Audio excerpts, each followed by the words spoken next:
ఈ క్వశ్చన్ చూడండి, ఇది ఏపీ టెట్ 2018లో అడగడం జరిగింది. ఈ క్వశ్చన్ చూసినట్లయితే 4.7 బార్ను P/Q రూపంలో వ్రాయగా 4 ఆప్షన్లు అయితే ఇవ్వడం జరిగింది. ఈ క్వశ్చన్ ఎలా సాల్వ్ చేయాలో ఇప్పుడు చూద్దాం. ఇచ్చిన నెంబర్ని మొత్తాన్ని కూడా ఆ విధంగానే రాయాలి. ఏ నెంబర్కి అయితే బార్ లేదో ఆ నెంబర్ని మైనస్ చేయాలి. బై బార్ ఎన్ని నెంబర్లకు ఉంటే అన్ని నైన్స్ కింద రాయాలి. 47 - 4/9.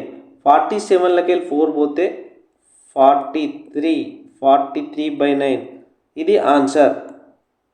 Option A is the correct answer. ఇలాంటి క్వశ్చన్ నేను ఒకటి ఇస్తా చూడండి. 0.44 మీద బార్ను P/Q రూపంలో వ్రాయగా